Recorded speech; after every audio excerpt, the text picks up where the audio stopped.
Hello అండి, అందరికీ నమస్కారం. ఈరోజు గోండ్ కటోరాతో పాయసం ఎలా చేసుకోవాలనేది చూపిస్తున్నానండి. ఈ వీడియోలో చాలా స్పెషల్ అండి. ఎండాకాలంలో సమ్మర్ డ్రింక్ అండి ఇది. ఈ మండే ఎండలకి ఊరికి వేడి చేసిద్దండి. అలాంటప్పుడు ఇలా గోంద్ కటోరాతో పాయసం చేసుకొని కనుక తాగితే ఇట్టే తగ్గిపోతుంది. దీన్ని కొన్ని ప్రాంతాల్లో కంటేరా గోధుమ అని కూడా అంటారు, కొన్ని ప్రాంతాల్లోనేమో గోంద్ కటోరా అని కూడా అంటారు. నేను ఇక్కడ వీడియోలో చూపిస్తున్న విధంగా 2 చెంచాల వరకు గోంద్ కటోరా తీసుకున్నానండి. దీన్ని ఒక గిన్నెలో వేసేసి తగినంత వాటర్ పోయాలి. వాటర్ పోసాక దీన్ని అట్లీస్ట్ ఒక 3 అవర్స్ అన్న నానాలండి. అప్పుడు అది బాగా ఉబ్బి చక్కగా నానిపోతుందన్నమాట. మనకి ఈ కటేరా గోధుమతో చాలా ప్రయోజనాలు ఉన్నాయండి. సమ్మర్లో అయితే ఇది ఒక వేడి తగ్గించడానికి ఒక బెస్ట్ ఫుడ్ అని చెప్పొచ్చు. దీన్ని 3 అవర్స్ అది నానాక ఫస్ట్ మనం ఇక్కడ పొయ్యి వెలిగించుకొని కడాయి పెట్టుకోవాలి. అందులో 1 కప్పు వరకు పెసరపప్పు తీసుకోవాలండి. ఈ పెసరపప్పుని లైట్గా కలర్ చేంజ్ అయ్యే వరకు దీన్ని ఫ్రై చేసుకోవాలి. ఈలోపు మనకి ఇలా ఫ్రై చేసుకోవడం వల్ల పచ్చివాసన అంతా పోయి చక్కగా ఫ్రై అవుతుంది. పెసరపప్పు ఈ విధంగా మనకి మంచిగా వేగిపోయిన తర్వాత ఇంకా స్టవ్ ఆపేసి దించేసేయాలి. అలా దించేసిన పెసరపప్పుని ఒక గిన్నెలోకి ట్రాన్స్ఫర్ చేసుకొని అందులో కొద్దిగా వాటర్ పోసుకోవాలండి. ఇలా వాటర్ పోసుకున్నాక శుభ్రంగా ఒక 2 సార్లు కడుక్కోవాలి.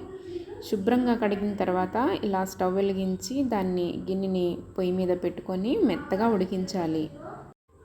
పెసరపప్పు మెత్తగా ఉడికిపోయాక దాన్ని మిక్సీ జార్లోకి తీసుకొని వీడియోలో చూపిస్తున్న విధంగా ఎక్కడా పలుకులు లేకుండా మెత్తగా మిక్సీ పట్టుకోవాలి. ఈ విధంగా మిక్సీ పట్టుకున్న పెసరపప్పులోకి కొద్దిగా వాటర్ పోసుకొని దోసల పిండిలాగా జారుగా చేసుకోవాలి. ఇప్పుడు పొయ్యి వెలిగించి ఒక కడాయి పెట్టుకొని అందులో 2 కప్పుల వరకు పాలు పోసుకోవాలి. పాలు కాస్త మరిగాక ఇక్కడ నేను పటికి బెల్లం వేస్తున్నానండి. 1 కప్పు వరకు. పటికి బెల్లం అయినా వేసుకోవచ్చు, లేకపోతే పంచదార అయినా వేసుకోవచ్చండి. మీకు రెండిట్లో ఏది అవైలబుల్గా ఉంటే అది వేసుకోండి. పటికి బెల్లాన్ని కండ చక్కెర అని కూడా అంటారు.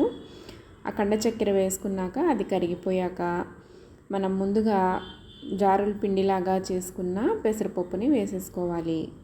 వేసేసుకున్నాక అది మొత్తం పాలతో కలిసేటట్టు చక్కగా కలుపుకోవాలి. అంతా బాగా కలిపి దాన్ని ఒక 2 నిమిషాల పాటు మరగనివ్వాలి. మరగనిచ్చాక ఒక 1/2 చెంచా వరకు ఇలాచీ పౌడర్ వేసుకోవాలండి. ఇలాచీ పౌడర్ వేసుకున్నాక దాన్ని కూడా మంచిగా కలుపుకోవాలి, అంతా కలిసేటట్టు. ఇలా 1 నిమిషం మరగనిచ్చాక ఇంక దీన్ని స్టవ్ మీద నుంచి దించేసేయాలండి. దించేసుకున్నాక మూత పెట్టుకొని బాగా చల్లారనివ్వాలి. చల్లారిన తర్వాత ఈ మిశ్రమం కాస్త మనకి చిక్కబడుతుందండి. ఇప్పుడు ముందుగా నానబెట్టుకున్న గోంద్ కటోరాని తీసుకోవాలి. చూడండి 3 అవర్స్ తర్వాత ఎలా నానిపోయిందో. మనం తీసుకున్నది కొంచెమే కదా, అది నాని ఎలా అయిందో చూడండి. చాలా అయిపోయింది కదా. దానికి కొంచెం వాటర్ పోయగానే కొంచెం అలా ఉబ్బి చక్కగా నాని అలా ఉబ్బిపోతుందండి. దానికి ఉన్న గుణమే అంతా.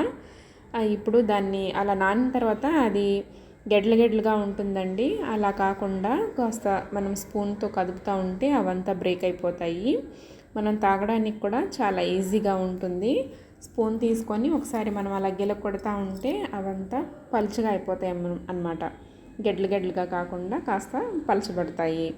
అలా ఉన్నదాన్ని ఇప్పుడు దించేసుకున్న పెసరపప్పు పాల మిశ్రమంలో అది మొత్తం వేసేసుకొని అది బాగా పాలల్లో కలిసిపోయేటట్టు చక్కగా కలుపుకోవాలి. పాలు మరుగుతున్నప్పుడు పొయ్యి మీద మనం పెసరపప్పు పాలు మరిగించాం కదా, ఆ మరుగుతూ ఉండగానే గోంద్ కటోరా వేయడం వల్ల ఒక్కొక్కసారి అది పాలు విరిగిపోయే ఛాన్సెస్ ఎక్కువగా ఉంటాయి. అందువల్ల దించేసుకున్న తర్వాత మనం నానబెట్టుకున్న గోంద్ కటోరాని వేసుకుంటే పాలు విరగకుండా మంచిగా ఉంటుందండి. చూడండి ఎలాగా ఉందో, మనకి మంచి కన్సిస్టెన్సీ వచ్చింది కదా. గోంద్ కటోరాని ఈ మిశ్రమంలో వేసేసాక మొత్తం కలిసేటట్టు బాగా కలుపుకోవాలండి. ఇలా కలుపుకున్న పాయసాన్ని ఒక సర్వింగ్ బౌల్లోకి తీసుకోవాలి. తర్వాత పైనుంచి కాస్త బాదం పొడి చల్లుకొని ఇంకా సర్వ్ చేసేయడమేనండి. అంతేనండి, ఇంకా గోంద కటోరా పాయసం ఇంకా రెడీ అయిపోయింది. ఇది చాలా హెల్తీ అండి. సమ్మర్ డ్రింక్గా ఇది మనం తీసుకోవచ్చు. ఉదయమే టిఫిన్కి బదులుగా ఇది తీసుకుంటే చాలా బలం వస్తుంది. ఈ సమ్మర్లోనే కాదండి, ఓవర్ హీట్ అయినప్పుడు ఇలా గోంద కటోరాని కాస్త నానపెట్టేసుకొని వాటర్లో కలుపుకొని కాస్త పంచదార కూడా యాడ్ చేసుకొని అవి బాగా కలిసేటట్టు కలుపుకొని తాగేసినా తగ్గుతుంది. లేదంటే ఇలా కాస్త టేస్టీగా ఉన్న ఇలా పాయసంగా చేసుకుంటే ఇంకా బాగుంటుందండి. మార్నింగ్ తీసుకుంటే చాలా అంటే చాలా బెనిఫిట్స్ ఉంటాయి. మరైతే ఈ గోంద కటోరాని ఇలా చేసుకొని మీరు ఎంజాయ్ చేయండి ఈ సమ్మర్లో. ఈ వీడియో మీకు నచ్చిందని అనుకుంటున్నాను. నచ్చితే లైక్ చేయండి, షేర్ చేయండి. మరిన్ని మంచి మంచి రెసిపీస్ కోసం మన ఛానల్ని తప్పకుండా సబ్స్క్రైబ్ చేసుకోండి. మరొక రెసిపీతో మళ్ళీ మీ ముందుకు వచ్చేస్తాను. అంతవరకు సెలవు. నమస్కారం.